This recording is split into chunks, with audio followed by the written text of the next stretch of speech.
Hello guys! Welcome back po again sa ating channel. So for today's review, hindi po tayo magre-review ng utang. Tatalakayin po natin kung ano yung mga dahilan kung bakit nare-reject po tayo sa mga loan application na ina-applyan natin.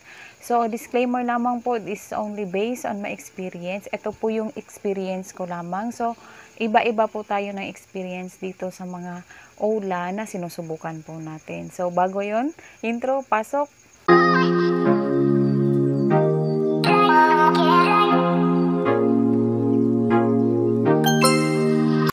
Unang-una guys, yung valid IDs. Yung mga valid IDs, marami naman po doong nakalagay na mga pwedeng gamitin. Pero, para sure po yung ating application na ma-approve at gusto nyo po talagang i-pursue yung paglo-loan dito, kailangan po natin gamitin is yung mga primaries IDs like UMID, SSS, driver's license, passport, yung mga government ID. Yun po yung mga may high chance of approval sa mga loan app. And the next is yung pag-capture po ng ating valid IDs. Dapat hindi po siya blurred or kuha po lahat ng corners dun sa ID natin. So, kailangan buo po yung makuha dun sa pag-picture natin. And the next is dapat coincide po yung ating nilagay na details sa pag-apply at saka dun po sa valid ID natin.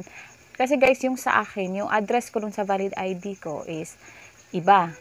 While kung saan na ako nakatira ngayon. Syempre, na-access po nila yung location natin. So, makikita kung saang lugar mismo tayo nag-apply. May mga ibang loan app naman na nilalagay po nila yung kanilang permanent address at saka yung present address. So, pwede pong gamitin yun. Yung sa akin, pag nag-apply ako para mas yung business ko is nilalagay ko dito kung saan ako nakatira. At yung address ko, yung nakalagay dun sa valid IDs ko. So, technique lamang po yun ha. Sa akin lamang po yun. So, depende po sa inyo yun.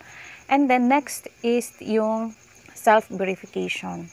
Kasi nga dito, hindi basta-basta daw yung dapat, kung ano yung hitsura natin, baka bago tayong gising, hindi po pwede yung dapat presentable po tayo, dapat maganda po yung ating aura pag nag-self-verification po tayo. And then next is dapat hindi blurred. So minsan naman po dun sa mga ibang loan app is hindi naman po nila ina-accept pag blurred po yung ating self-verification. Pero may iba naman is dapat yung phone natin is lilinisan po natin yung lens para mas maaliwalas yung kuha natin dun sa screen. And then next is yung location. Napansin ko lang to guys ha. Kasi dito sa Mindanao, maraming mga lugar na malalayo. So dito sa Mindanao, pansin ko lang din parang walang office ng OLA. Ang alam ko lang is nasa Luzon o Visayas yung mga offices nila. So pag nag-loan tayo dito sa may kasulok-sulukan ng Mindanao, parang hindi po tayo ma-approve kasi nga po mahirap. In case of emergency, hindi po tayo nakapagbayad, mahirap po tayong habulin. Yun po yung sa akin lamang. Base lang po dun sa mga na-research ko. Mahirap po tayong makapasok sa mga loan app kung dun tayo sa medyo malayong lugar ng parte ng Mindanao. Kumbaga yung mga unfamiliar places, parang mahirap po i-apply ng mga OLA na ito. And the next is yung contact information natin. Yung naka-phone book sa phone natin is dapat makatotohanan. Kasi nga yung iba, ako nga din, dinidelete ko po yung mga contact numbers ng mga kapamilya ko bago ako mag-apply. Or may cellphone po ako nagamit para sa mga ganitong klaseng pagre-review ko. Kasi guys, napansin ko nung una, first time ko nag-apply ng mga loan shark, kasi yun naman talaga yung nag-a-access ng mga phone natin. First time ko mag-apply doon, yung mga contacts ko, syempre yung mga totoong mga pinsan ko, ganon. Nagtaka ako bakit nag-text sila doon sa pinsan ko. Nag-o-offer na din sila ng loan doon sa pinsan ko. So, nalaman ko yon kasi yung number ng asawa ko is nandun din. Nag-text din sila dun sa asawa ko na hindi naman nag-apply ng mga loan app. Ako lang yung naglagay dun sa reference. Ako lang yung naglagay sa kanya as a reference. Pero ang daming nagte-text na sa kanya na mga loan offer. Pag konti lang po yung dun sa phone book natin is mahirap po tayong makapasok. Or ang dami pong mga spam numbers na nilagay natin dun sa mga phone natin. Dapat makatotohanan po talaga yun kasi nga ginagamit po nila yon in case of hindi po tayo nakapagbayad, dun po sila nagko-contact.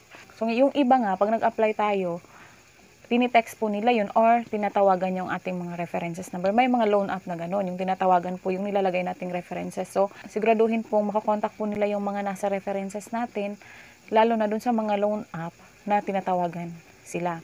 So, dapat po marami tayong nilalagay dun sa contacts natin. And dito naman po sa installed app, ang alam ko lang is pag marami po tayong OLA na naka-install dun sa phone. Kasi ako nga, pagkatapos kong applyan yung ibang loan app, ka-uninstall po yun. Kasi guys, dun pa lang po sa pagbukas ng app, i-access po nila yung mga privacy natin like installed app. So makikita po nila kung ano yung mga naka-install doon sa phone natin. So siguro basihan po nila yon na hindi tayo i-approve kasi nga po marami tayong napasukang loan app. And the next is, pansin ko din guys, parang nagbe-base sila doon sa mga phone model.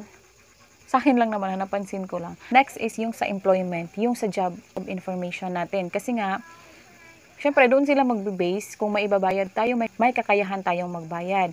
At saka pansin ko din guys, hindi nila ina-approve yung mga government employees. Kasi may mga loan app, humihingi ng mga IDs. So, pag nilagay mo yung mga government employee ka, hindi siya na-approve.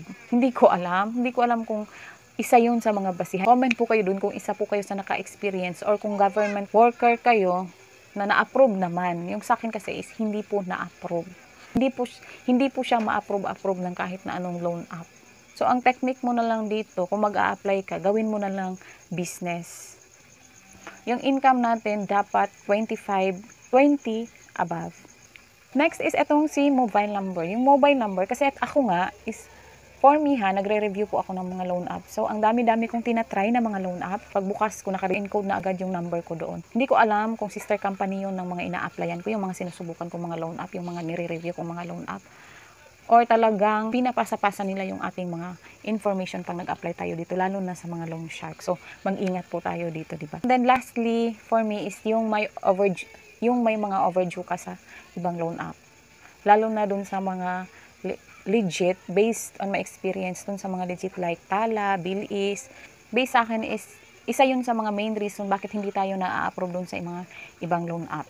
So guys, again, this is only based on my experience. Akin lang po to. Pwede nyo pong i-comment below kung ano pa yung mga possible na dahilan kung bakit hindi tayo na-approve dito sa mga loan app na ito. Kung maidadagdag po kayo, feel free to comment po. At saka yung mga experience nyo, pwede nyo pong ilagay dito para ma-aware naman po yung iba na papasok sa mga ganitong klaseng platform. Hindi po madali ang ganitong klaseng platform. Nakaka-stress po. Yun lamang po for today's video. Don't forget to click the subscribe button para updated po kayo sa ating mga videos. Thank you so much. Bye-bye!